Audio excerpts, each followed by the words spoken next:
So, I'm going to be really concise in this video, and I want to talk to you about how I communicate with the Lord, the Creator. I'm pretty much, done. I'm going to cease using the word God. But I was supposed to get into contact with somebody at work who was supplying me with marijuana. They didn't appear since about our last exchange with last Saturday. I didn't see him the week that passed, and I didn't see him today. Usually he works weekends. Well, he is not on the schedule for this week coming. Well, the week already initiated, but he's not on schedule.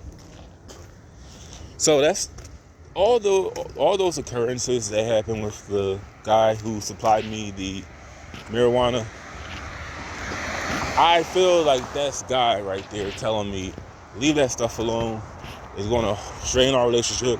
It's going to hold you back, and it's going to put you back where you tried, where you escape from.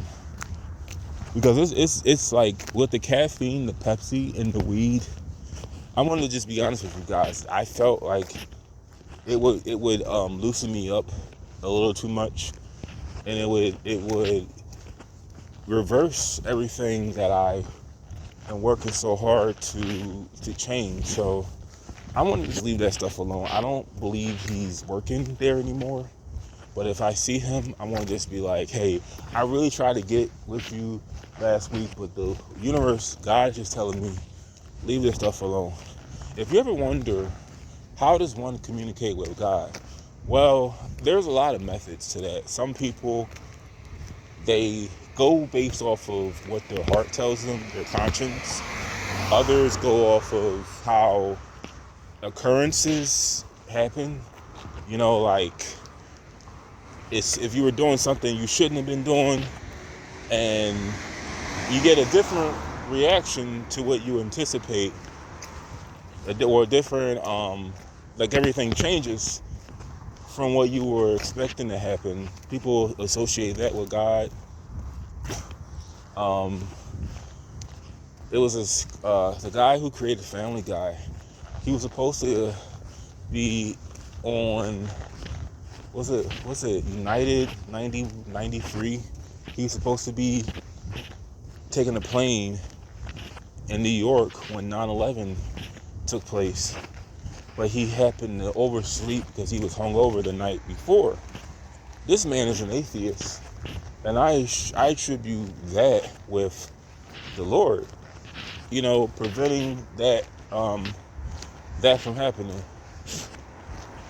We were talking about this. I don't want to get off topic, but a coworker mentioned like a certain demographic had prior knowledge to the World Trade Center, like September 11th, and I was like, there happens to be a rapper who made an album that depicted the World Trade Center blowing up, and it was going to be released on that day, actually.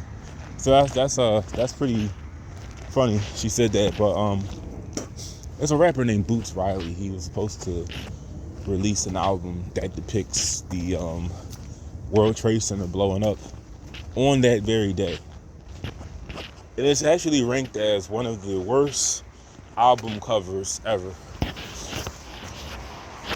But I'm gonna leave that crap alone. No matter what happens to me in life, I will always have a relationship with God.